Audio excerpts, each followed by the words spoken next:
a video to kick off tonight's program. They told us we were crazy. They said the world will never be that way. We kept on anyway. They told us to pack up, close down, don't join the fray. We kept on anyway. For 40 years, Atlas Network has been there to support the dreamers and the hustlers, the writers and the critics, explorers, voyagers and innovators that make and remake our world. Ours is a community of passionate builders, of rebels and reformers, of visionaries who refuse to be silenced. And we want a world that is freer and more prosperous for all. We fight for a woman's right to work and for a cleaner environment. We call power to account. We uplift local voices around the world who discover policy solutions to humankind's most pressing challenges. At Atlas Network, we unleash individual ingenuity to enrich humanity. We turn ideas into impact. Freedom is borderless. It connects each and every one of us, regardless of race, religion, belief, or nationality. And the fate of our human family depends upon it. 80 years ago, Anthony Fisher fought for freedom above the skies of Britain. 40 years ago, while Nelson Mandela sat in a Robben Island jail cell and the Berlin Wall still stood, he created a research foundation determined to keep this dream of freedom alive. In the decades since, we've transformed from a humble band of advocates who dreamed of breaking down barriers with our ideas into a vibrant international network of organizations across 6 continents who've improved over 1 billion lives through investments in policy reform and our passionate defense of the freedom of all. When people say the world will never be that way, don't listen. Don't accept things as they are. Find a way to change them. Build and bestow your legacy on humanity. And when you feel hopeless, remind yourself, you aren't alone. We're here, right beside you, because your fight for freedom is our fight for freedom. Our path forward is together. Will you join us?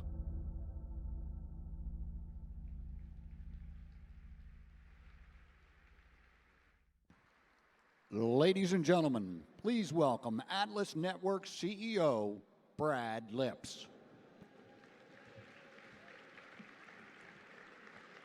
Welcome, friends, to the 2021 Freedom Dinner, where we are celebrating the 40th anniversary of Atlas Network. And do we know how to throw a party or what? This is the grand finale to the Liberty Forum Conference, where we have had the theme of finding the path forward together. And I should hasten to add, together in person. After a year and a half of Zoom calls, I'm still getting a little bit used to what this is like, how it feels to be speaking to a large number of human beings from behind the podium. I've got my pants on, and it's quite a thrill to be looking out at this amazing crowd in this incredible setting. I think we have more than 700 people from 56 countries here is the last count that I heard. And seeing you all spread across the outfield of the Miami Marlins baseball stadium is something I did not ever expect. So I'm very proud that our team has given you a night that I think you'll remember for some time. These last few days have felt, for many of us, like a big family reunion. But we also know we've got a lot of new faces that are in the house, many of whom I know are quite excited that we've got on our program tonight one of the most important artists and activists of the Cuban liberation movement, fresh off winning Song of the Year at the Latin Grammys. I got Yotuel. Thank you very much for being here. Of course, many others have shown up tonight specifically because you are diehard members of the Tom G. Palmer fan club. So over the course of tonight's program, we're going to honor Tom as he deserves. We're going to hear a performance of Patria y Vida. We're also going to reveal the winner of the Templeton Freedom Award, which is the biggest prize program that annually celebrates excellence among our partners who are advancing freedom and who are breaking down barriers to opportunity. But as you begin your salads, I'm going to mention a couple of things that have changed since the last time we were together in person for the Freedom Dinner. You all know how the world has changed. This has been at the heart of our discussions over the past couple of days at our Liberty Forum on Miami Beach. I'd like to mention how Atlas Network has changed. Like so many others, our entire business model was disrupted by COVID. We had to pivot, and pivot we did. In April 2020, we redirected funds that were budgeted for events to launch a COVID emergency response fund, which wound up helping partners in the US to get rid of state-level regulations that had slowed the responsiveness of our healthcare system. We worked with an African partner to increase the availability of COVID testing by eliminating the government monopoly there. And we've invested in projects to let businesses get back to work so it would be customers, not government, deciding whether or not they were essential. Simultaneously, our team restructured our freedom movement's most important professional development program around a certification system. Congratulations to the 56 rising stars of the Liberty Movement who have earned the first certifications out of the Atlas Network Academy during 2021. Of course, we also revamped our online conferencing. We were privileged to include in our programs heroes like Jimmy Lai from Hong Kong, President Lacalle from Uruguay. We sharpened our branding. We launched new podcasts. We won awards and film festivals and launched our first VR movie. Our partners collaborated in special initiatives that were led by our various regional centers for Latin America, for Africa, for our US and Canada Center. And just today, we formally announced the new Center for Asia and Oceania at Atlas Network. And to our partners across the Atlantic, don't worry, we're going to be brainstorming with you about a Center for Europe in 2022. So it's fair to say that Atlas Network has been quite busy. I'm proud of how we have innovated over the last 2 years and leaned into the challenges of this particular difficult moment in history. I also am mindful that this is only possible thanks to the incredible philanthropic network that supports our work.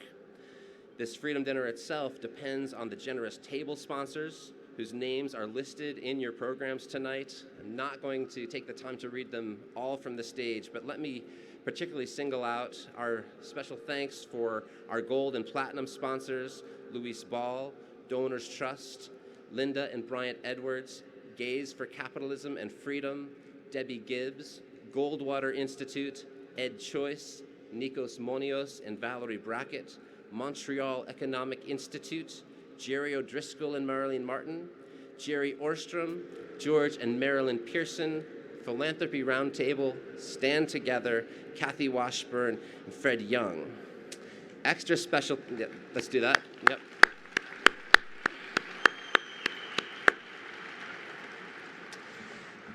Extra special thanks is owed to the John Templeton Foundation and the Templeton Religion Trust for creating and sustaining the Templeton Freedom Award program, which we feature within our program tonight. And of course, the co-sponsor of Freedom Dinner is once again the Smith Family Foundation. So to Julie Smith and Rich Greenberg, John Hartzell, and the whole gang associated with Team Smith, this incredible crowd here is extending our warm wishes from Miami to those of you watching up in New York. So thank you.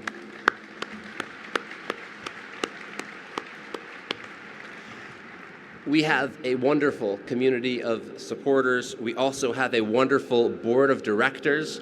I'm going to ask our current members to stand for recognition alongside the 4 members of the graduating class of 2021, Dan Grossman, Joe Lehman, Jerry Orstrom, and Linda Whetstone. Please, a warm round of applause for these important leaders of Atlas Network.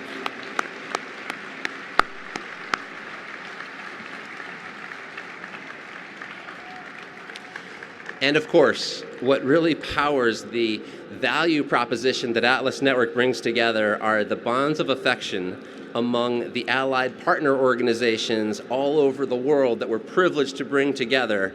As Atlas Network turns 40, we now have more than 500 partners in 98 countries.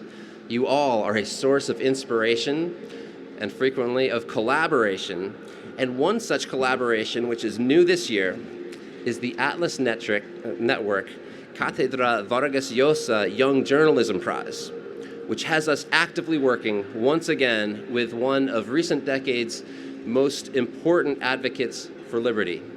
One of my Latin American friends described him saying, "Imagine if Ernest Hemingway and Ronald Reagan were rolled up in the same guy."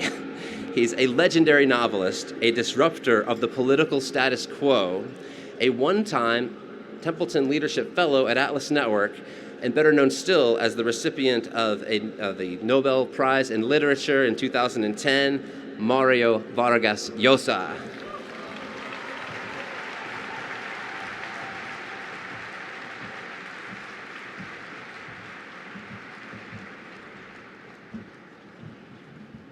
Queridos amigos, en nombre de la Fundación Internacional de la Libertad, que tengo el honor de presidir, les anuncio que esta noche se ha decidido,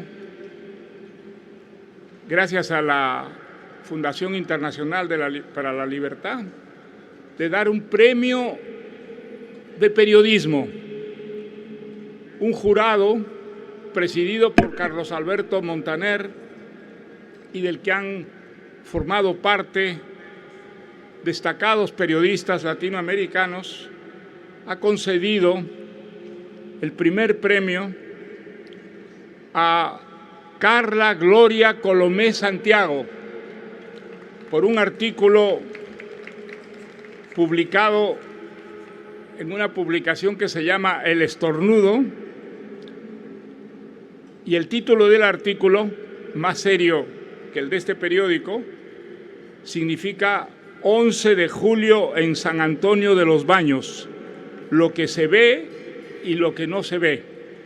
Es un artículo muy informativo sobre lo ocurrido en Cuba, cuando el pueblo cubano manifestó frente a la dictadura que padece con gran coraje, con gran resiedumbre, su protesta y sus deseos de vivir en libertad. Es un magnífico texto que ha recibido mucha información del interior de Cuba y para ella, para Carla Gloria Colomé Santiago, pido un fuerte aplauso.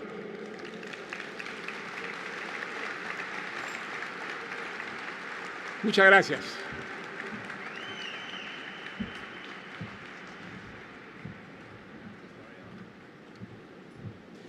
Thank you so much, Mario. What a privilege for Atlas Network to have this prize program in your name, and also to have as the chair of the prize committee the great Carlos Alberto Montaner, whom we honored earlier this evening. Muchas gracias, Carlos Alberto. But now, time to keep the program rolling. Let me turn the podium over to the host of the Borderless podcast that Atlas Network presents, Vail Sloan, as well as the director of the Center for Latin America, Roberto Salinas León.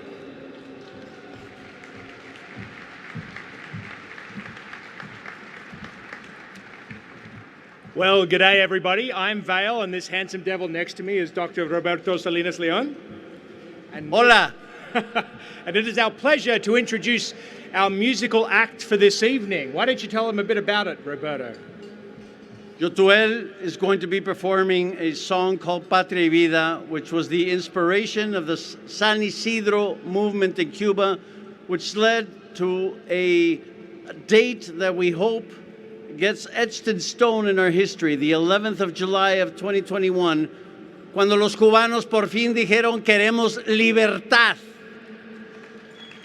And the song is actually, it's a beautiful tribute to community and to being together. It's not us versus them. It's not the good guys versus the bad guys. It's all of us together. Castro used to say, homeland or death.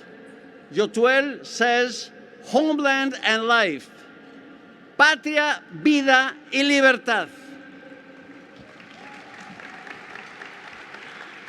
Patria y Vida was the Latin Grammy Award winner for Song of the Year as well as Best Urban Song. And where I'm from, we call it an absolute banger, which means it's just fantastic. So strap yourselves in for an absolutely fantastic song from Yotuel. And let me say, the winner that Mario Vargas Llosa announced today for the Young Journalism Prize, Carla Coleme, who's supposed to be here with us. We haven't seen her yet, but she wrote precisely about the meaning of the 11th of July and the importance of that date and why it's going to be a cause and a flame for future hope of liberty. Well, enough from us, ladies and gentlemen. Let's bring out Yotuel.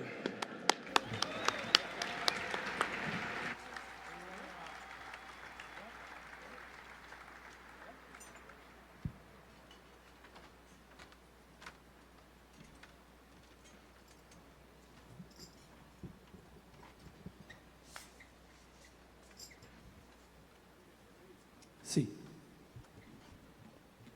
Buenas noches. Buenas noches. Yo sé que es una cena tranquila. Gracias por invitarme esta noche, pero sé que es un festejo, pero quiero reivindicar que hay uno de los cantantes de Patria y Vida que todavía sigue preso en Cuba. Su nombre es Michael Osorbo.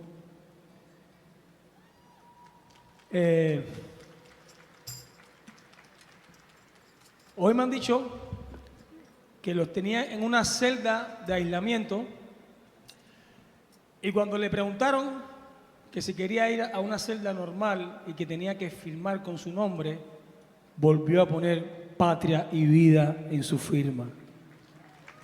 Así que un aplauso grande para Michael Osorbo, que está ahora mismo preso y que realmente él es quien debe ser liberado, como tantos y tantos cubanos que están presos injustamente en Cuba hoy en día. Así que un fuerte aplauso para los verdaderos héroes que están en Cuba de Patria y Vida. ¿Ustedes saben de dónde yo vengo? ¿Saben de dónde yo vengo?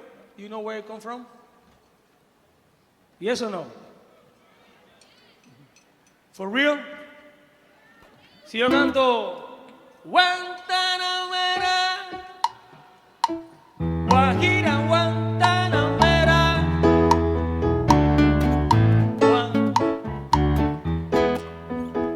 Guajira. No soy. ¿Cómo dice?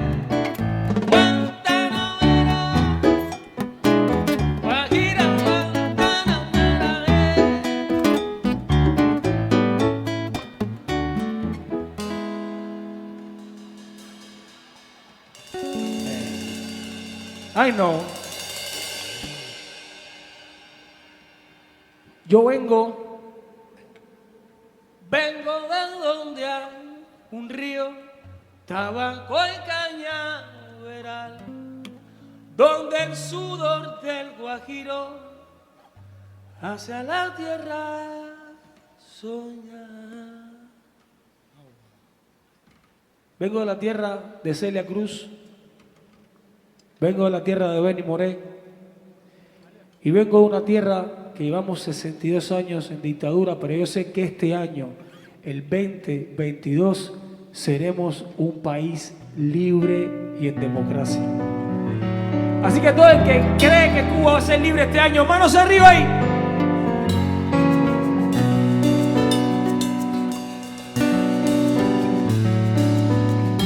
Yo necesito que ustedes canten conmigo esto y es muy sencillo. Yo voy a decir, se acabó usted, tu 5-9, yo doble 2, se acabó. 60 años, trancando millón, se acabó.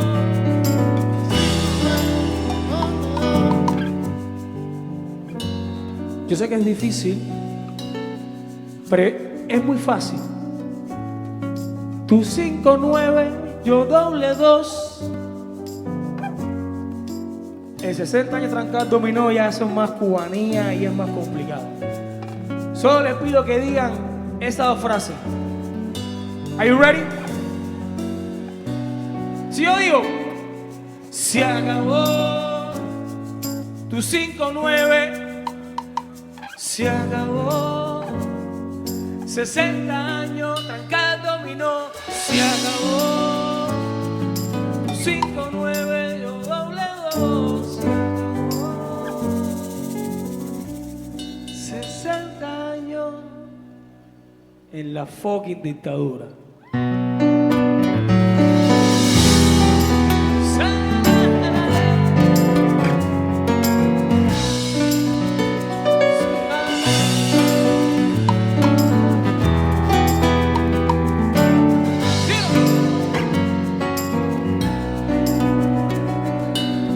Eres tú mi canto de sirena,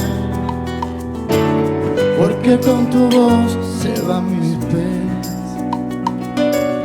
Y ese sentimiento que sané,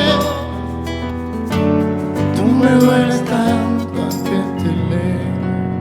Hey, hoy yo te invito a caminar por mis solares para demostrarte de que sirven tus ideales. Somos cubanos que no pensemos iguales, no nos tratemos ni dañemos como animales. Esta es mi forma de decírtelo. Llora mi pueblo y siento yo su voz. Tu 5-9, yo doble 2, 60 años, trancar dominó.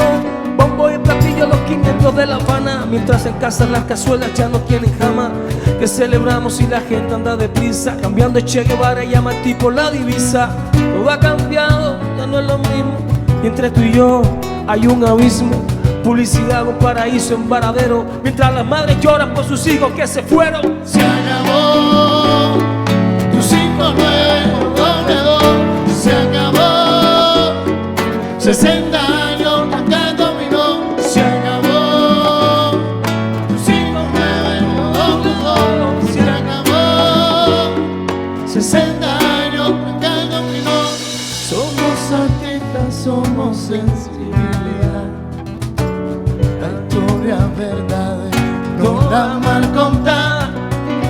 Somos la dignidad de un pueblo entero pisotear, a punta de pistola y de palabras y aún sonando más mentiras. Mi pueblo pide libertad, no más doctrina. Que no gritemos patria muerte, sino patria y vida, y empezar a construir lo que soñamos, lo que construyeron con sus manos, que nos siguen corriendo la sangre, querer pensar de merengue. ¿Quién le dijo que Cuba es de ustedes?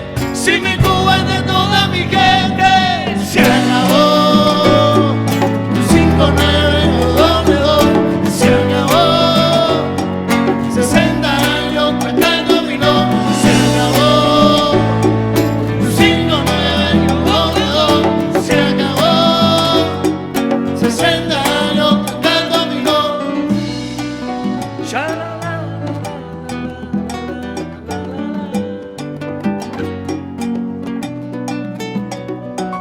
Habana, ay mi Habana, dilo. Habana, hermosa Habana, ay mi Habana, Habana, linda Habana, Habana, Habana, bella. Shalala, Habana, si mis ojos te abandonaran, si la vida me desterrara a un rincón de la tierra, yo me muero por ti, mi Habana, Habana, tu 5-9, yo doble 2, ay Habana, 60 años, trancar dominó, Habana, tu 5-9, yo doble 2, mi Habana, 60 años, trancado dominó.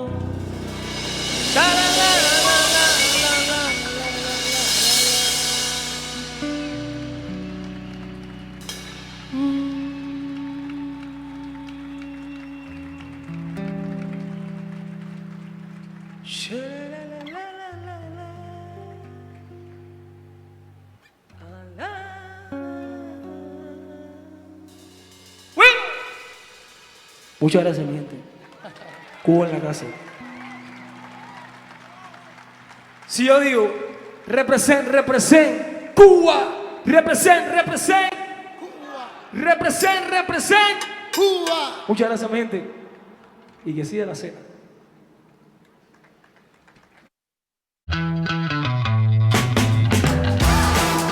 Well, Atlas Network is, as the name suggests, a network, and it's global. We work all around the world. We're based in the U.S. We have about 159 partners in the United States right now, and the bulk of our partners are outside, nearly 500 in total. Atlas Network, it connects people from all over the world, defending the idea of human dignity, defending human rights and personal liberties. Atlas Network is focusing on, I think, the most important and moral cause in the entire world. We partner with local innovators, local leaders who understand conditions on the ground in communities facing real challenges. We look at the people from the worldwide freedom movement that are passionate, are ready to make a difference, understand local conditions, and we invest in them. At Atlas Network, we unleash individual ingenuity to enrich humanity. The United States does not have a lock on the idea of freedom and liberty.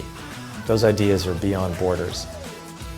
One of the main goals of Atlas Network is to eradicate poverty around the world, and we do that by investing millions of dollars in our partners' work every year.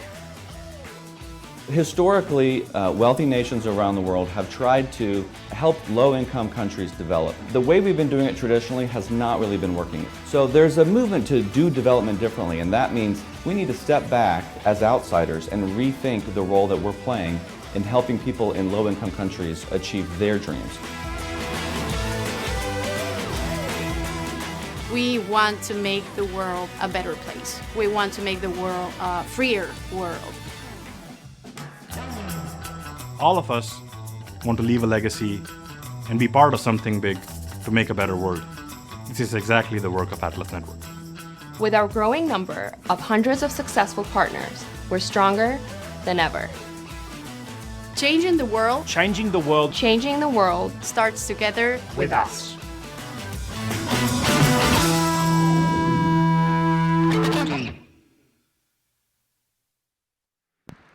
Ladies and gentlemen, please welcome Atlas Network's board chair, Debbie Gibbs.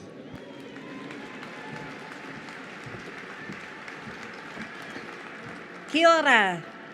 Tēnā koutou katoa. Haere mai, welcome. I'm Debbie Gibbs, and I am the chair of the board of directors of Atlas Network. Thanks. You've just seen what an amazing work our team does, and I am so proud of them. There are a lot of great things about this organisation and this movement, but there are only two things that I truly love: the ideas and the people. You are my people, and what an amazing, fabulous tribe you all are. Amongst you, there are some truly accomplished rock stars. Here tonight is Larry Moan, longtime head of Manhattan Institute, who won the Fisher Achievement Award last time we met in person in 2013. And the irrepressible Ron Manners is having breakfast in Australia, live streaming the broadcast of this program in cyberspace, where we all were this time last year when we presented him with this award. There are people here who are with amazing ideas. There are effective communicators, generous donors and mentors, incredible creators, and awe-inspiring go-getters. And then there is the one on whose shoulders we all stand and whose coattails we ride. The relentless overachiever that I am thrilled to announce as the winner of this year's Fisher Achievement Award. A man I am so privileged to call my friend and honoured to work with as a colleague. Atlas Network's very own extraordinary Dr. Tom Palmer. Play the video, please. The Sir Anthony Fisher Achievement Award celebrates individuals who've had a transformative, positive impact on the freedom movement. People whose virtues, scholarship, courage, generosity, and leadership have set an example for each of us to aspire to, and who've pushed our community to achieve bigger things. No one is more deserving of the award than Tom Palmer, a scholar extraordinaire, someone who's devoted to coaching young classical liberals so they can carry the torch in the years ahead. A man who put himself into harm's way to create a liberty movement behind the Iron Curtain, inside war-torn parts of the Middle East and Central Asia. Tom is simply amazing. Thanks to Tom Palmer and his support, we were able to create a very committed and very engaged network of free markets activists and defender in the MENA region. He believed in us from day one, supporting us with good advice, helping us to persuade renowned speakers that traveling all the way to Russia from all parts of the world was worth it to support freedom fighters in Eastern Europe. He's always willing to do what needs to get done. I realise he's one of the rare educators that understands that economics, philosophy and history are not three separate subjects. It's one great big subject. And Tom rolls it along like a giant snowball. It gets bigger as it goes, and he gathers more admirers and followers as he goes. I think Tom is someone where we can always go back and depend on. No matter how difficult the situation that we're living through becomes, we know that Tom has our back. There are so many of us across Latin America, from Argentina and Chile to Venezuela and Colombia and beyond, who take great inspiration from Tom Palmer. He is amazing.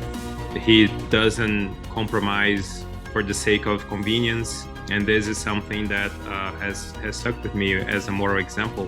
One of the temptations that we have, I think, is to imagine that that if we're on the right side of history, that we must then also know the right answers for every situation. But there's a lot of complexity and nuance in the world, and Tom has the patience and the sort of depth of understanding to help all of us see a little bit more openly. Everything I put in my book, The Libertarian Mind, I either got from Tom Palmer or from the books he told me to read. His belief in freedom, his understanding of and ability to articulate the essence of freedom, his respect for everyone, whatever their background, situation or abilities, his compassion for those who are in need of help, his willingness to help anyone and to share his knowledge and experience with them.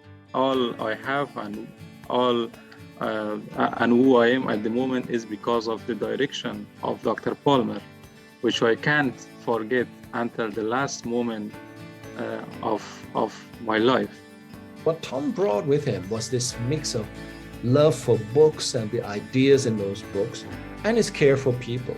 This combination, in a way, also that was already in Atlas, but he definitely brought it to a new level. What it's meant to be in the freedom movement and the things that have mattered to us since we first got started have changed a lot. The world has changed a lot. And I think it's probably mattered a lot that we have people like Tom to model what it means to really care about the freedom of other people. The most important of it all is the human-to-human connections he's built for Atlas. Not just a network of organizations, but of people. He is an ideal mentor, coach, and friend. Someone who will be there for you no matter what. So I'm so grateful that I work with someone who keeps the fire burning for all of us, so that we're proud of what we've accomplished, and we have appetite for so much more. From Advocata, thank Tom for his commitment, for his courage, and for his kindness. Tom, no one could better deserve the Sir Anthony Fisher Award than you can. You have done more for liberty than most people could ever realize you have done, and this award is the most appropriate thing for you to be receiving. Congratulations. Congratulations, Tom, for this award. This is truly your night. I am really looking forward to having you in Asia to do some wonderful things together. Thank you so much for including me in your celebrations today. Big hug to you. Mwah. We certainly look forward to seeing you back in Perth soon. And I know one thing for sure, I'll learn a lot every time I spend time with Tom Palmer. We all know that the only thing that matches Tom's passion for freedom is his passion for cats. So one suggestion is to rename the award in his honor, the Lib Hertie Award for Tom Palmer. My only criticism of Dr. Palmer is that for a doctor with so many accolades, he sure doesn't have a lot of patience. We did mention that Tom likes puns, right? He loves to wear maybe everything except shirt and ties. And now, ironically, he's moved to Thailand. Congratulations, Tom, on receiving this much-deserved Anthony Fisher Achievement Award. Can't thank you enough, Tom, for all that you've added to my life and to the lives of thousands of others. With every best wish from your old friend, Agent W. So I don't really have a pun for Tom, but I thought to commemorate this, I wrote a limerick in his honor. With Tom, more often than not, his words are too clever to plot. Asides he will lob to make it our job to match quips with a pun or bon mot. Congratulations, Tom. Well deserved. Thank you for everything you've done and will be continuing to do for this cause that we love.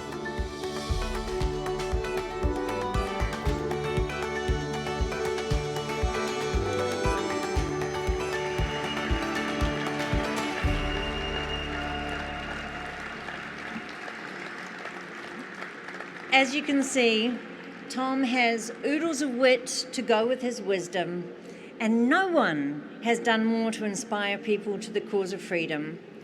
So, while we don't usually honour our own, it is very appropriate that Tom Palmer received this distinguished award. Now, in past years, we've had a rather large trophy to hand to the winner. This year, we've done something different, both to make it easier for him to get through customs and for him to take us with him on his incessant travels. And because one of the other virtues we admire in you, Tom, is your frugality. When Atlas Network's great benefactor Don Smith passed away 2 years ago, Tom noted that Don would pay for this entire freedom dinner and then take the bus home from our event rather than splurge on a taxi. Don wanted his dollars to go to liberty. So this year, I am happy to present Tom with these elegant cufflinks that we've had custom made out of New York City bus and subway tokens in memory of your late friend, Don Smith, and with our fond admiration for your awesomeness.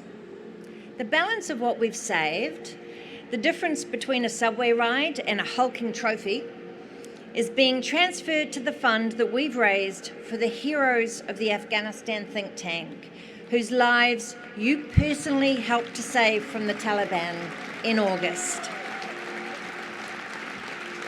Ladies and gentlemen, friends, whānau, let's have a huge round of applause for the recipient of the 2021 Sir Anthony Fisher Achievement Award, Dr. Tom G. Palmer.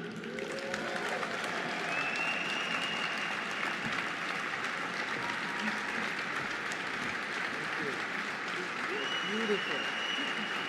Wonderful. Thank you so much.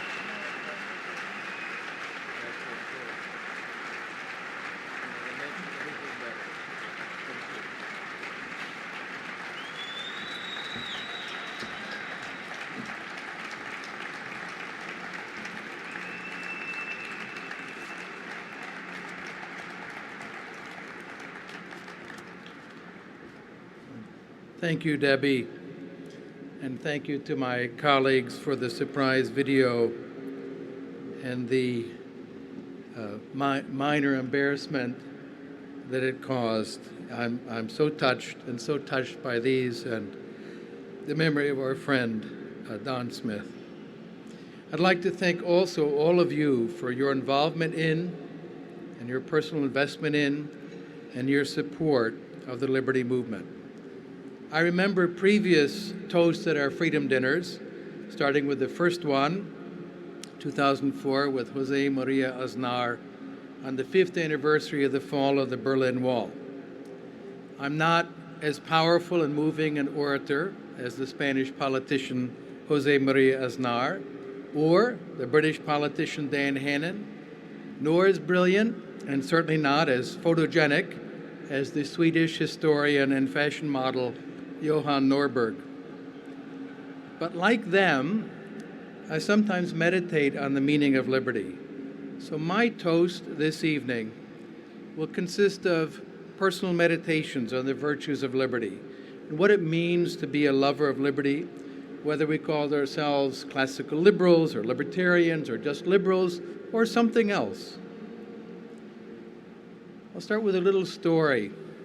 As a result of more than a decade of Adam Smith summer seminars that Atlas Networks sponsored and supported in a still communist-ruled country that I frequently visit, there's an active group of over 750 young members, young graduates, who have committed themselves to liberty.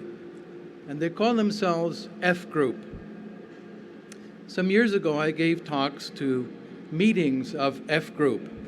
And when I asked the organizers, what does the name stand for, I got a smile. And the answer, well, the authorities know us as F Group. We know that the F stands for fun, friendship, and freedom.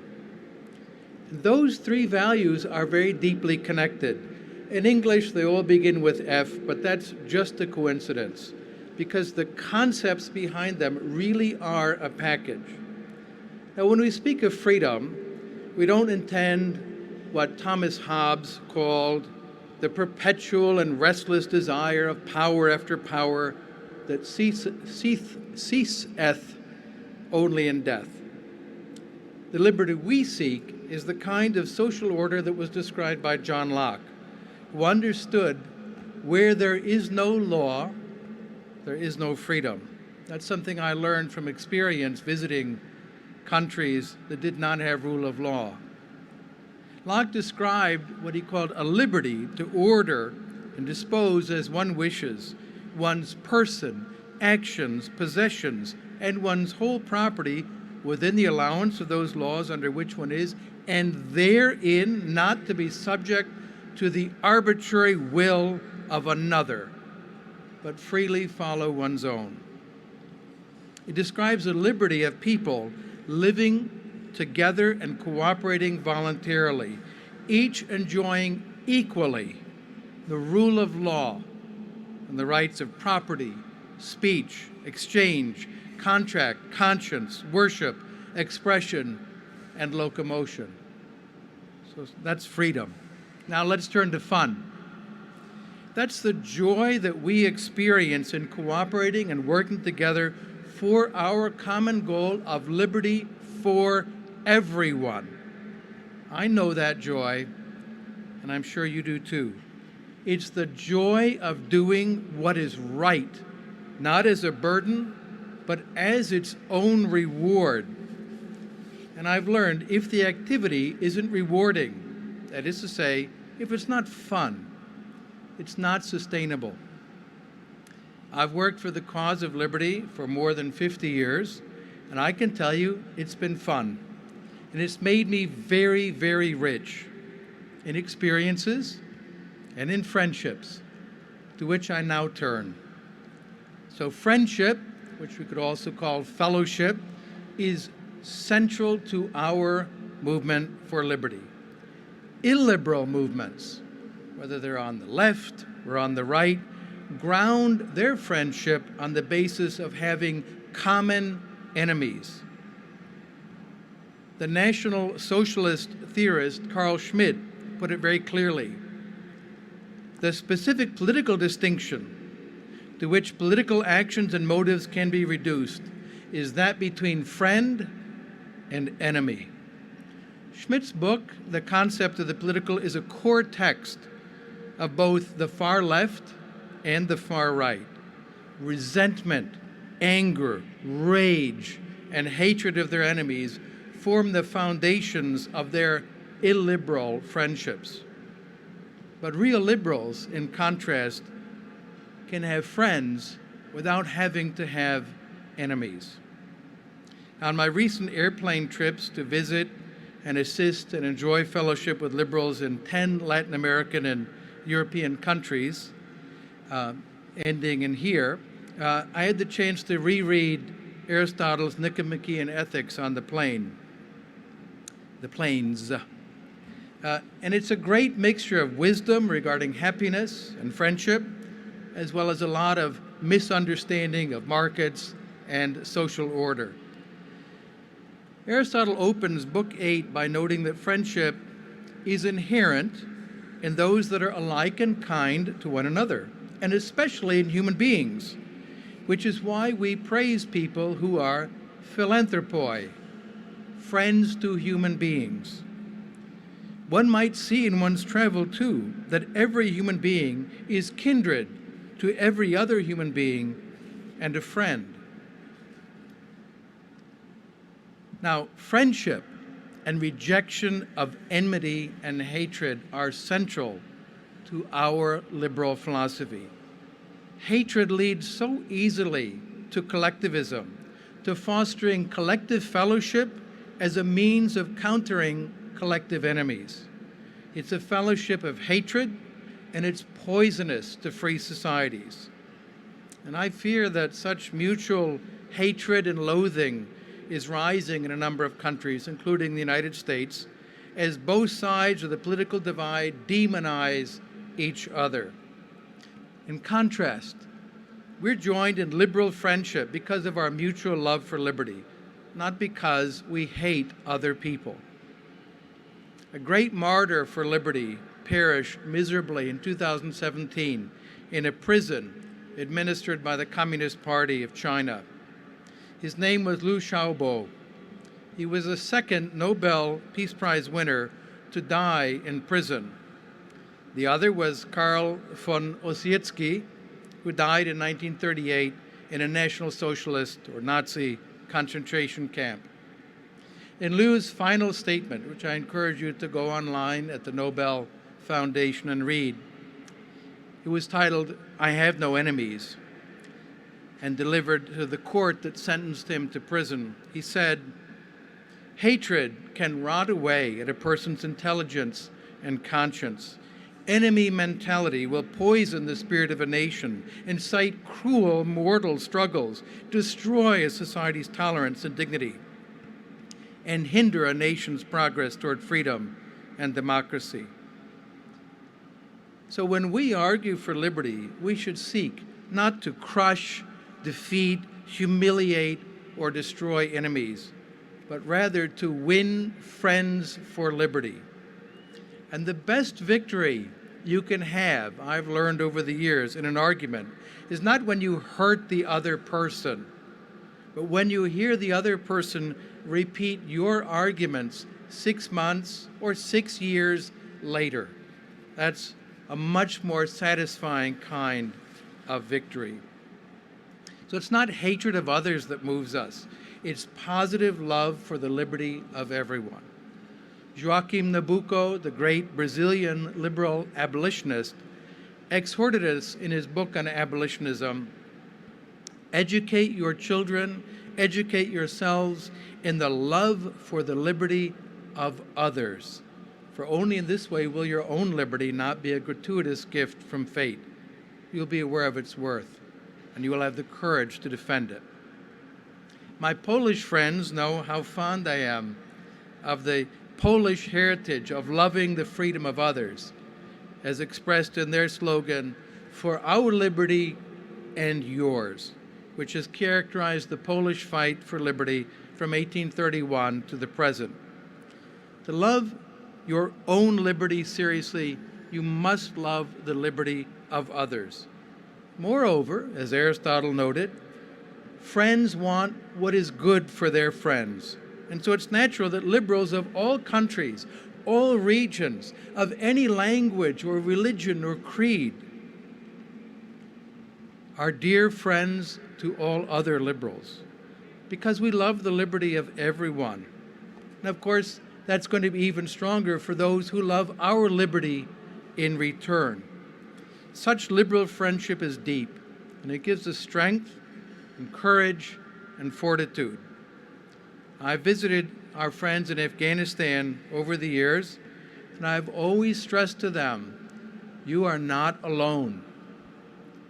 There are many friends around the world. We are with you. And when the brittle Republic of Afghanistan was overrun so quickly, the global network of liberals was with the liberals of Afghanistan. They are alive, and they are still working for liberty as a consequence. So our friends in our network from New Zealand and Greece and Brazil and India and Pakistan, Indonesia, Canada, the US, Germany, the UK, and Turkey all stepped up to help them. And the same has been true for people I've worked with in other countries, including China and Egypt and Russia and Iraq and Iran.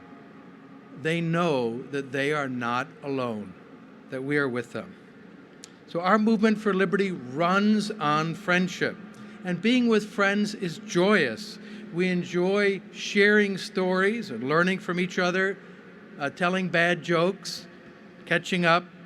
But we remain friends as well with those who have been friends to us, but can no longer reciprocate our friendship.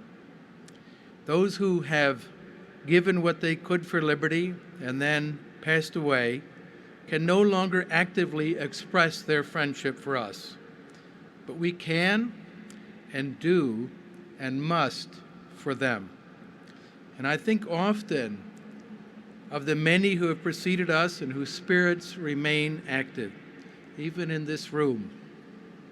So friends of mine like Priscilla Slocum and John Blundell, Emmanuel Ayau and Donald Smith, George Yeager and Andrea Rich, John Utley and Stephen Williams, and so many other old friends of liberty who have passed on, continue to inspire me with their generosity, their humility, their intellect, their wit, and their passion for liberty. When I do what I can for liberty, I know that they are with me. And I hope they would be pleased. I also hope that over the coming decades, I will prove myself worthy of this honor. So please join me in raising a glass to fun, friendship, and freedom.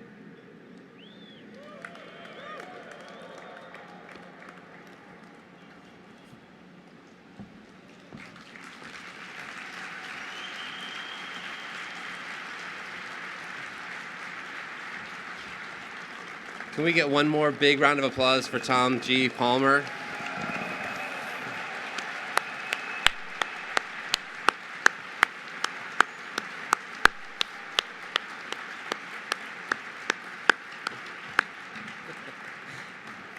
I have to ask you, I find myself tearing up at this event a little bit more than in the past. Is it just me, or?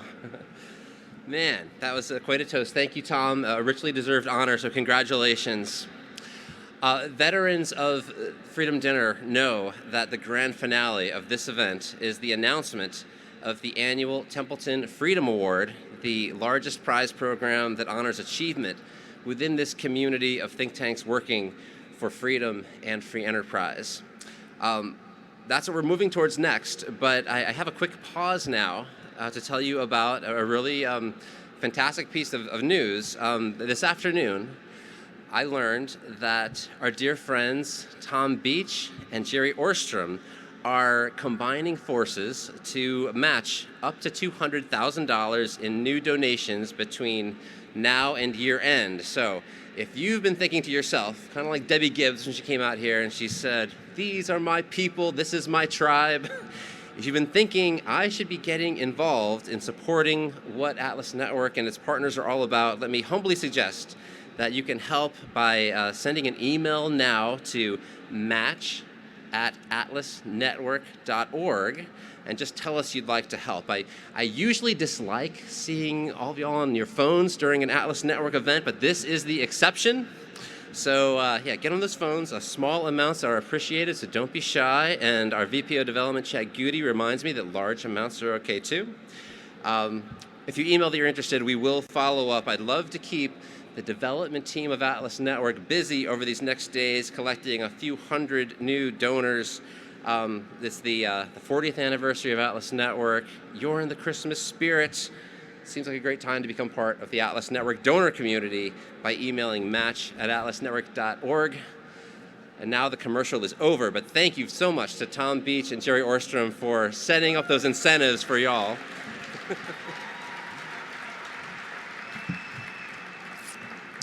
Very soon, we're going to have lined up beside me 6 finalists to whom we will distribute $200,000 in total prize money this evening, with one taking home the $100,000 grand prize and the honor of receiving the Templeton Freedom Award of 2021. But who are the finalists?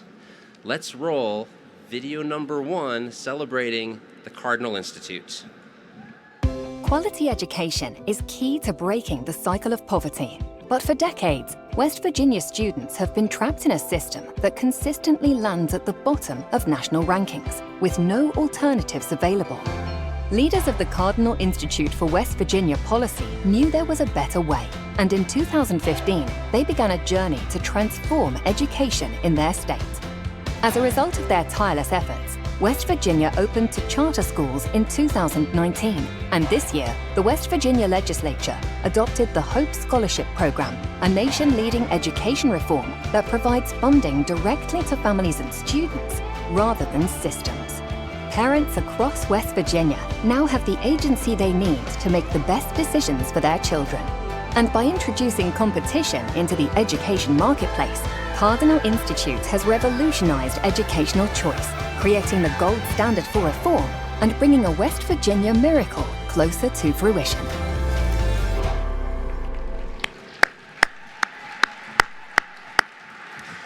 It's amazing work that Cardinal has done. Now our next, wait, I think that John Tillman wants to say something. Can we get a mic and the camera on Tillman, please? Wait. That's not enough.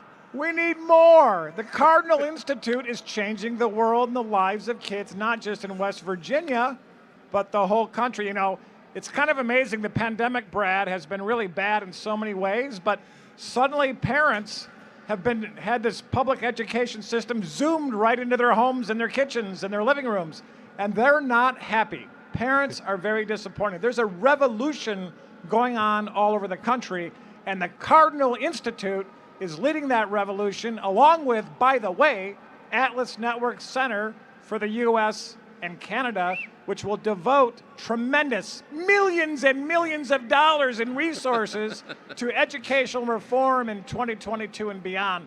So I think we should suspend the program and just have the Cardinal Institute win by acclamation. Who's with me? Who's with me?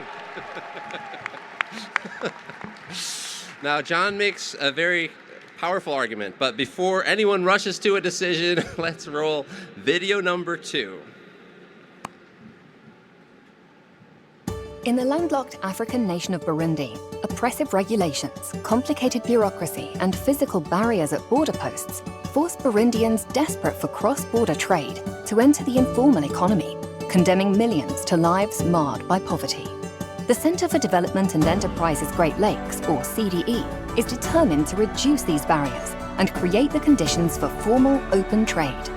CDE launched their Fungua Njia, or Open Road campaign, in 2019, which has culminated in the elimination of 90% of non-tariff barriers, the establishment of a simple local travel document to replace costly passports, the reduction of regulatory agencies from 19 to 4, and, most importantly, the legal recognition of over 30,000 women traders who have finally been extended protection against sexual harassment, illegal seizure of their goods, physical violence, and bribery at the border. These changes have cleared the way for explosive growth in trade that is not only more frequent, but also more affordable. CDE's work demonstrates the power of open trade to bring dignity and prosperity to millions of people across Africa's Great Lakes region.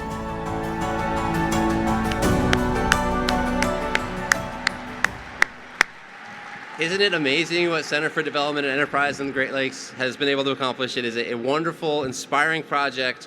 Now, let's hear from one of the most inspiring people that I know, North Korean refugee, human rights advocate, and as of last week, a newly naturalized American citizen, Yeonmi Park. Where is she? Thank you. Thank you so much, everyone.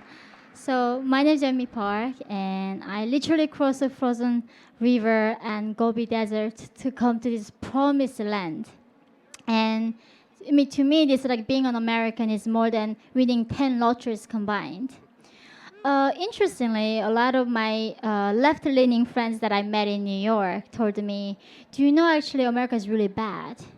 And I asked them, why is it so bad? And there's like, do you know that in America, we have this thing called inequality? So when I heard that word, I go, what a concept. You have inequality?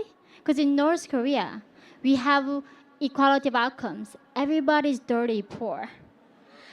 So to North Korean, inequality means like a sound of some, blessing, that there is a mobilization in classes. So in my journey, I experienced that. Thank you. Thank you. So as someone who's seen that, poverty is what we need to fight for. This is a real evil. There's a saying in North Korea, if you starve men for 3 days, there's no civilization. We can have this civility right now because we have food in our stomach. That is why Center for Development Enterprise and their work is so essential, because they are giving dignity to people and by eradicating this poverty. So I hope they win. Thank you, everyone. Thank you so much. Thank you so much, Yeonmi. Now I'd like us to turn to another good friend of ours, who I think also can appreciate the amazing work that's happened in Burundi. But she's here all the way from Kenya. I remember, June, I hope I don't date us, but I think that you starred in a beautiful documentary by the BBC called The Devil's Footpath 15, 20 years ago when we first met. Can we please have the camera go to our friend June Orunga for a comment? Hi, everyone. My voice is a bit raspy, so I'm going to speak slowly. Hope you can hear me. I'm really torn. I want the Burundians to win. They're our neighbors in Kenya. But I'm an entrepreneur for 15 years now, and that journey has been arduous. Carrying risk is difficult to describe if you've never done it for an enterprise.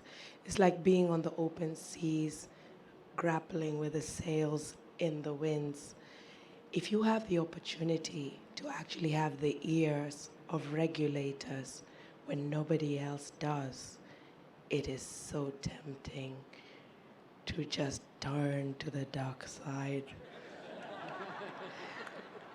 But Libertas has done something that's actually literally rescued entrepreneurs from this by coming up with the concept of the sandbox, having entrepreneurs being able to dabble in side unregulated space so that we can discover competitively what regulation should be.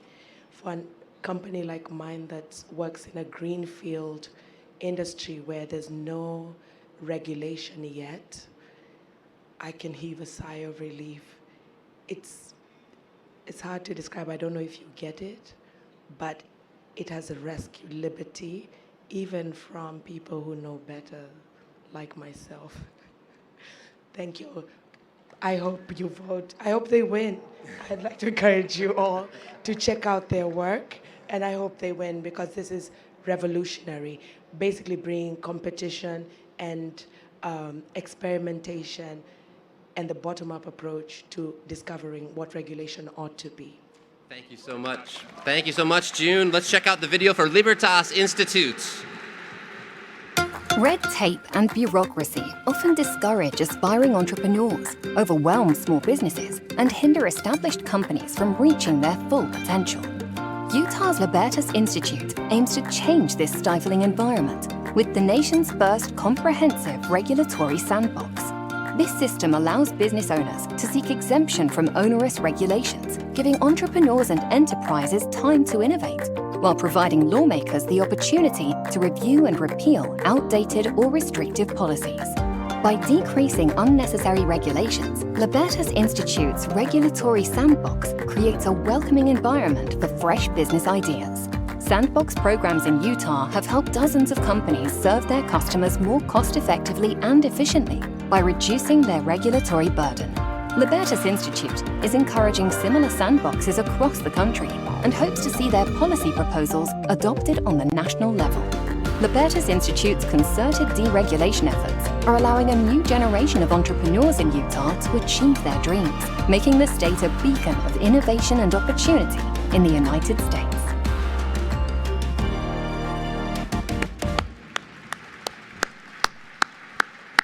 Yeah, that is some amazing work that's been done by Connor Boyack and the whole team at Libertas Institute.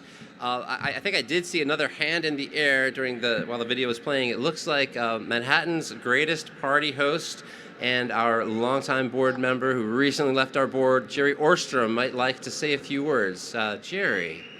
Thank you, Brad. I just wanted to note that despite my friend John Tillman's vociferous support for a very well-deserved competitor here, there is no question that the Institute of Economic Affairs is going to win this wonderful prize hands down.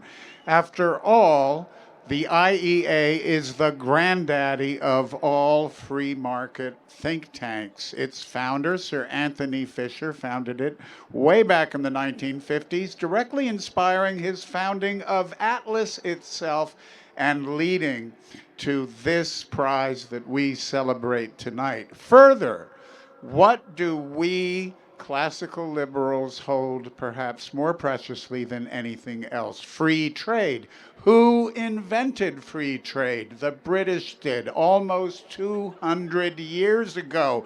Guess what? Sometimes you lose it. The world is getting more and more protectionist. In fact, in the wake of Brexit, it was thought that Britain would become protectionist, but no.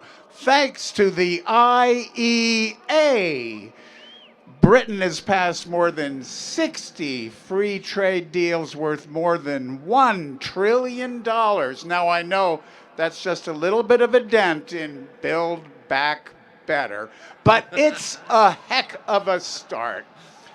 And finally, of all the people here in this stadium, there is only one person who, when asked for his business card, would you please, could provide it while simultaneously lighting the torch towards freedom for us all. Thank you, the Institute for Economic Affairs. Mark Littlewood. Very persuasive points, Jerry. Let's take a look at the video for the Institute of Economic Affairs. 40 years ago, the Institute of Economic Affairs, or IEA, laid the intellectual groundwork for sustained economic expansion across the United Kingdom. And today they have once again helped to lead the country out of crisis.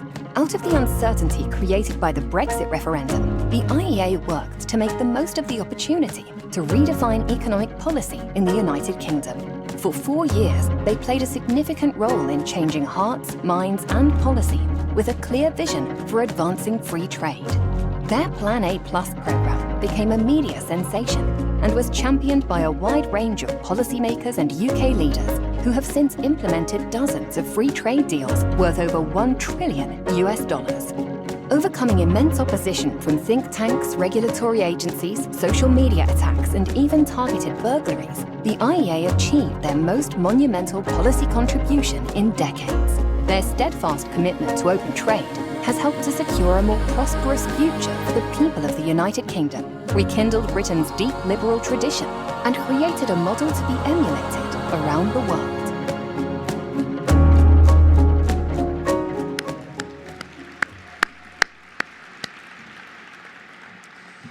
Okay, we've got 2 more videos left to go, and believe it or not, I think we've got time for, coincidentally, 2 more testimonials from the floor. I've heard that we should stick at Jerry's table because there's actually, as powerful as those arguments were, Jerry, I think we've got a dissenting argument from a man who just left his tenured professorship at Brown to become the incoming president of Heterodox Academy, John Tomasi. Good evening. My grandmother, Mary O'Connell, was a very wise woman. She taught me many of the principles that I use to live my life. And one of the principles my grandmother taught me was never stand up and speak after a man with a flaming wallet. So I find myself at a loss. He's got the granddaddy with him. My grandmother, where is she now when I need her most? So I'll just do it my way. In 2016, when I gave the Religio lecture to this group, I talked about what it would mean to find friends for liberty and what the most effective and the most true way to find friends for liberty might be. And I suggested that talking about lower taxes might not be it. I get it. I understand the importance of having lower taxes and depowering people. I get that. But there are other concepts that are familiar to all of you in the liberty movement, concepts to do with empowering people, looking for potential, unlocking that potential, especially among the most vulnerable people in the world. For that reason, I strongly urge the judges to award this year's prize to the Center for Civil Society in New Delhi, India.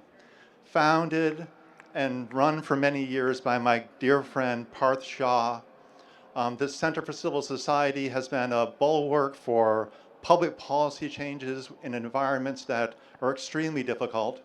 Their work recently in the past 4 years or so to fight for the rights of street vendors, the rights of small business people in India on the streets trying to eke out a living by doing what?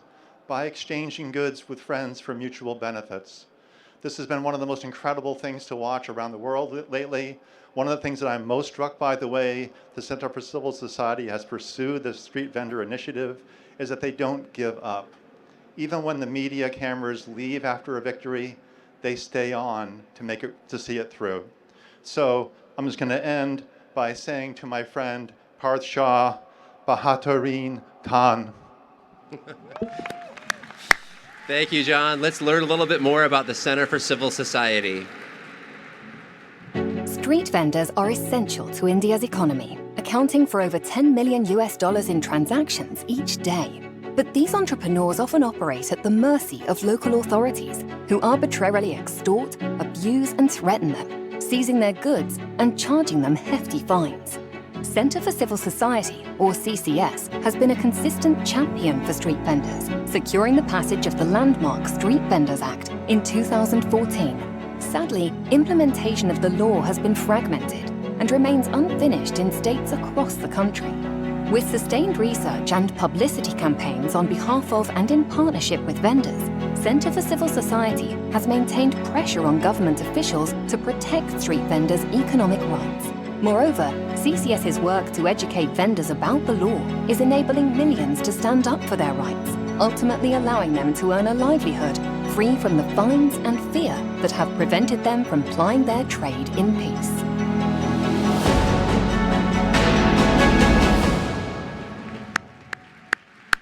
Amazing work from CCS. I just got a text saying that Gloria Alvarez is itching to say something. Can we get one more camera on Gloria, please? Thank you, Brad.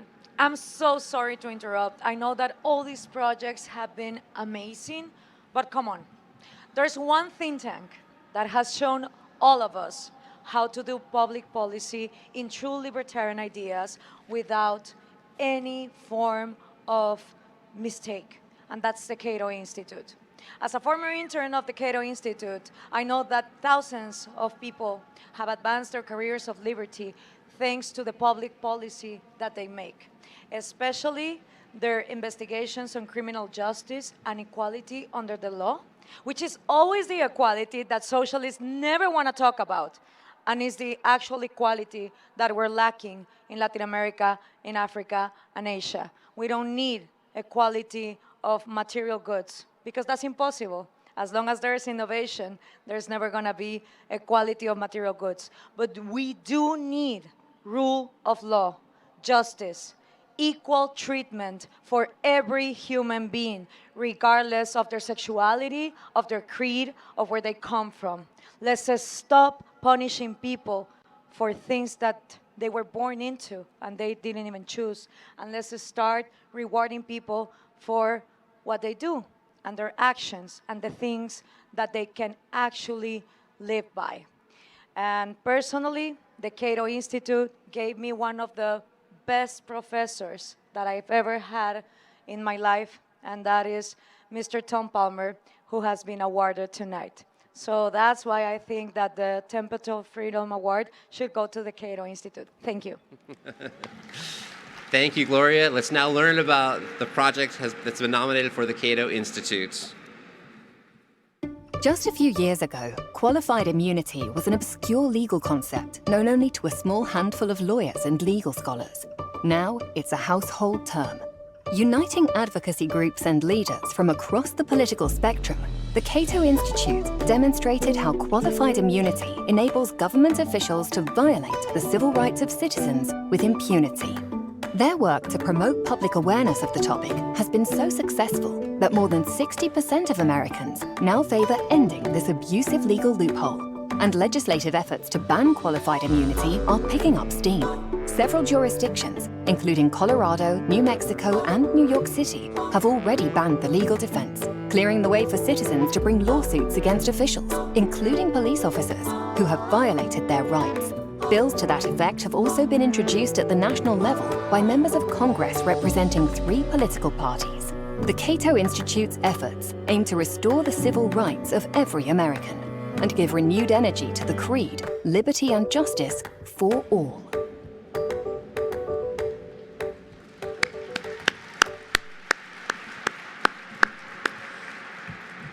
All right, I hope that all of you have made your minds up about who you're rooting for. We have 6 great finalists. Only one can win our grand prize. To announce the 2021 Templeton Freedom Award winner and for a few comments about the prize program, we're very proud to welcome back to our stage the president of John Templeton Foundation, Heather Templeton Dill.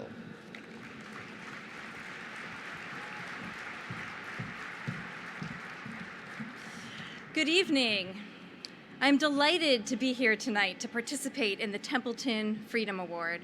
On behalf of the Templeton family and the Templeton Religion Trust, which has supported the Templeton Freedom Award since 2013, it is a joy, in a moment, to share the stage with this year's finalists. The Templeton Freedom Award recognizes the most exceptional and innovative contributions to the understanding of free enterprise and the public policies that encourage prosperity, innovation, and human fulfillment via free competition. The Templeton Freedom Award is named in honor of my grandfather, Sir John Templeton.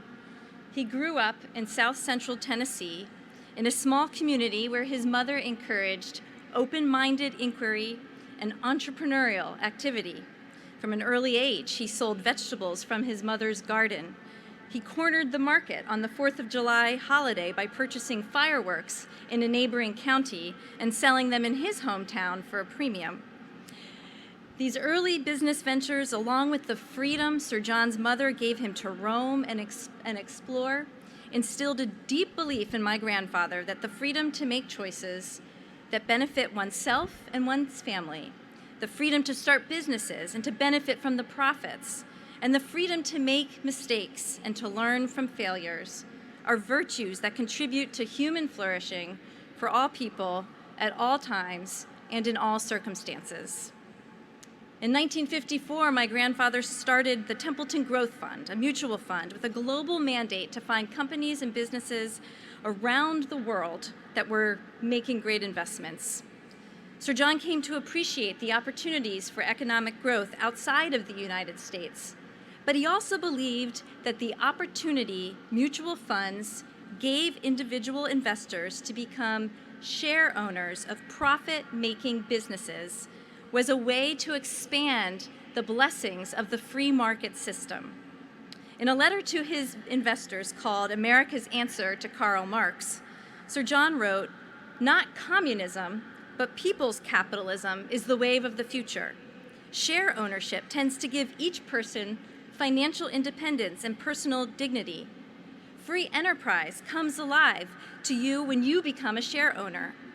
Under socialism, each person is a cog in a machine, but under people's capitalism, she is a free agent. A person's soul can develop best if it is free, and share ownership helps to make us free." This is the spirit that animates the awards given tonight. When you have the freedom to choose the best education for your children, to know and exercise your rights under the law, to engage in free exchange of goods and services, and to start your own business without unnecessary regulation, then you have the freedom to flourish and to spread prosperity to your community and to the world. Tonight, we honor and celebrate extraordinary leaders who recognized a problem and developed practical solutions. We celebrate these organizations because of their success and their ability to effectuate change. And we recognize their work because it shows how a dedicated and diligent team of policy entrepreneurs are willing to take a risk when freedom is at stake. And this matters not only for the impact these organizations have had on their communities or on the specific issue they chose to address, but because, as my grandfather also wrote in that letter to his investors, nations who have lost free enterprise have, without exception, eventually lost all freedom of religion and freedom of speech. Let's not underestimate the significance of the work we recognize tonight. And I close by thanking each of these remarkable organizations and all the people who work there for their dedication and commitment. And now, let's meet the finalists. Ladies and gentlemen, please welcome, from the Cardinal Institute for West Virginia Policy, Garrett Ballingy. From the Cato Institute, Clark Neely. From the Center for Development and Enterprises, Great Lakes, Amob Manira Kiza. From the Center for Civil Society, Prashant Narong. From the Institute of Economic Affairs, Mark Littlewood.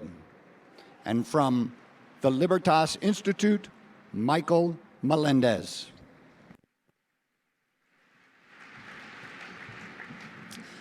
In this envelope, we have the name of the winner of the 2021 Templeton Freedom Award. Heather, would you do the honors, please?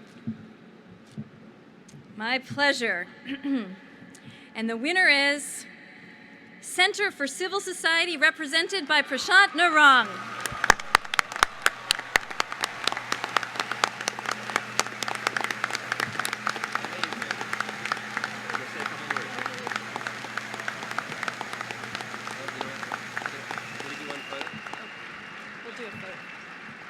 Let's do one photo real quick.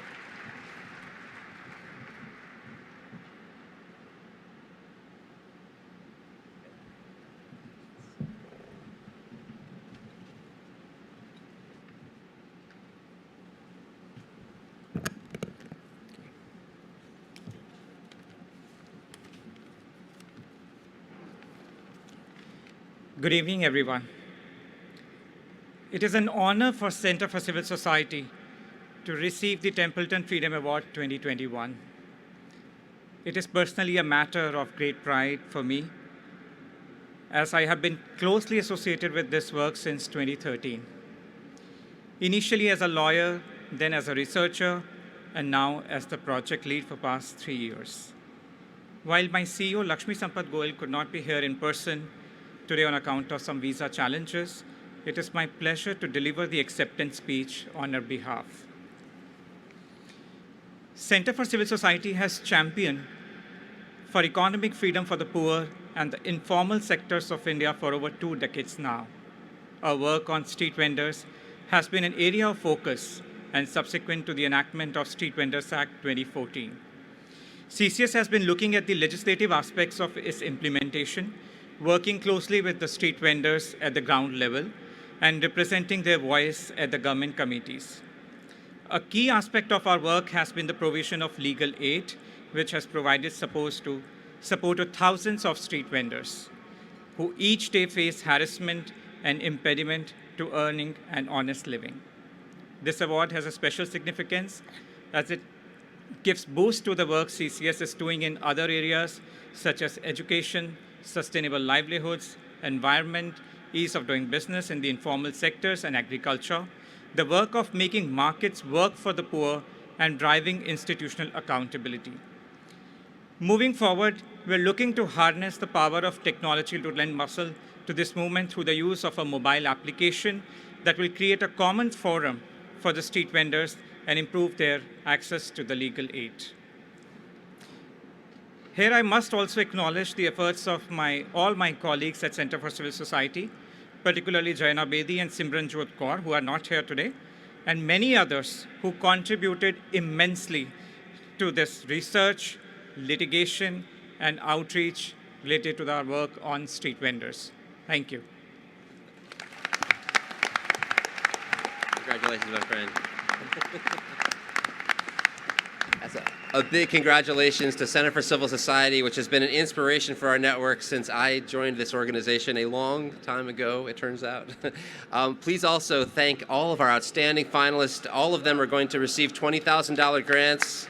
So thank you for all the fantastic projects represented here tonight. Again, congratulations to Tom Palmer as the recipient of the Sir Anthony Fisher Award this year, and also to Carla Gloria Colon Santiago as the first recipient of our Young Journalism Prize with Cátedra Vargas Llosa. Thank you to everyone sending in an email to match@atlasnetwork.org. I have gotten some updates about the generosity of all you in the audience. We'd love to have you help max out that opportunity created by Jerry Orstrom and Tom Beach, so thanks to them. And thank you to the Smith Family Foundation for this wonderful dinner here in the home of the Miami Marlins. It has been great to bring our annual celebration to this amazing venue, and thanks to all the sponsors who power the work of Atlas Network. I'd like us to give one more big round of applause to the Atlas Network team and the Huel events staff. I am privileged to work with the best people in the world, I think.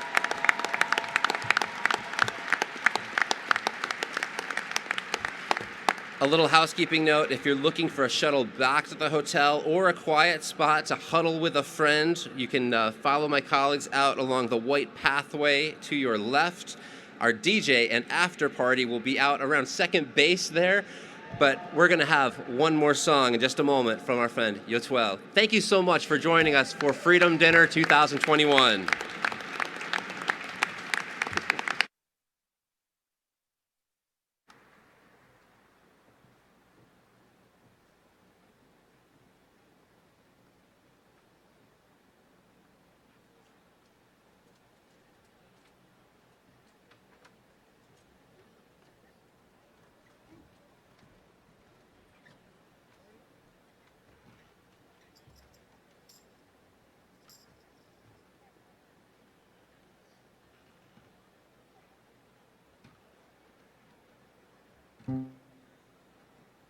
Yep.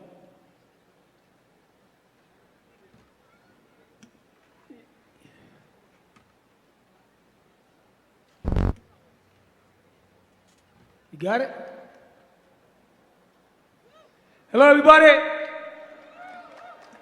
It's the end of the show, so everybody stand up. If you love freedom, everybody put your hands up. Because all we need is freedom. Because without freedom, we can love.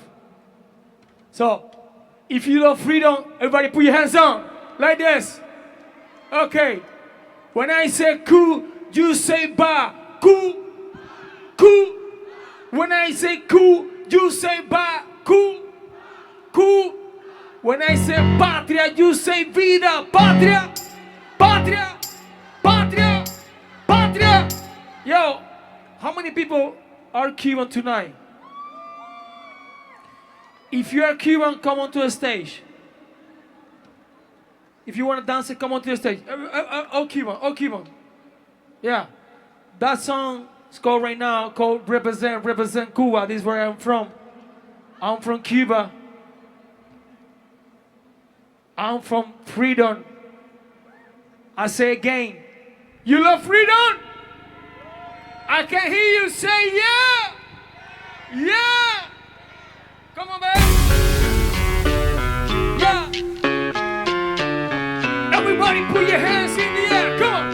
Come on. Come on. Come on. Hey.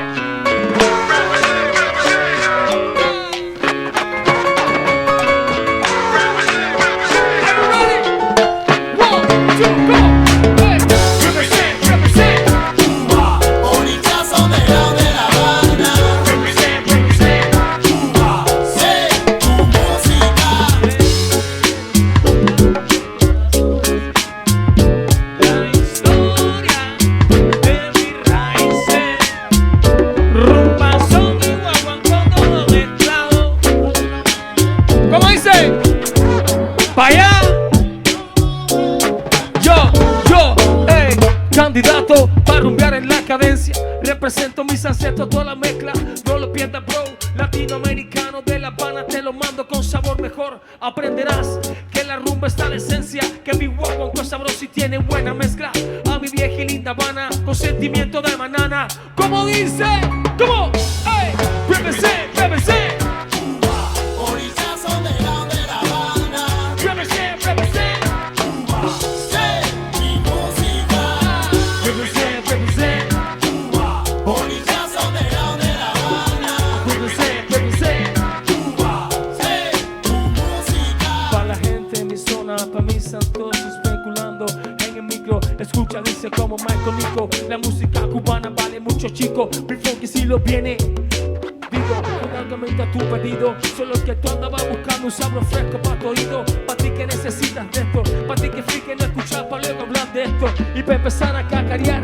Ya se acabó aquel papel de secundario. Mirado dice si el bloque primario. Y con los del barrio daré saber el nuevo calendario. Y cómo son las cosas a partir de ahora. ¿Cómo?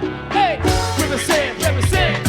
Cuba, bonita son de La Habana. Represent, represent. Cuba, sé mi música. Represent, represent. Cuba, bonita son de La Habana. Represent, represent. Cuba, sé tu música. Mi música. Ay, hey bro, representando los orillas de mi Cuba. Por floribano, los fin hasta la sepultura. Por personas salsa, tu popu salsero. Cuando quiero tallar yo me voy a mi zona. Pa' La Habana yo me voy. Represento los blancos, los mojos, chicos, las chicas, Chicago, Panamá, toque La Habana. Represento la fiesta conga. Saca los collares que llevo Chango. Chango. Hey bro, huele cuá. Chango, batalaya, mayao, chum. Va fuera fumorul y que mi canto suba. Pa' la gente de mi Cuba. Are you ready to the show? Come on. Hey. Represent, represent. Cuba. Bonita son de La Habana. Represent, represent. Cuba. Sé mi música. Represent, represent. Cuba. Bonita son de La Habana. Represent, represent. Cuba. Sé tu música. If you love freedom, throw your hands in the air to the good stuff. Yeah, come on, come on, come on, come on. Throw your hands in the air to the good stuff. Yeah, come on, come on, come on. You say yeah, yeah, yeah. Say yeah, yeah, yeah. Say freedom. Say freedom. Say Cuba. Say Cuba. Where the Cuban? Pa' allá. Carlos, ven para acá, para acá, para acá, para acá. Oh, Cuban, come here. Pa' allá, ven para acá, ven para acá, para acá, para acá, para acá. Carlito, ven para acá. Ahí nada más. ¿Cómo? ¿Cómo? Si yo digo, represent, represent. Cuba. Represent, represent. Cuba. Represent, represent. Cuba. Represent, represent.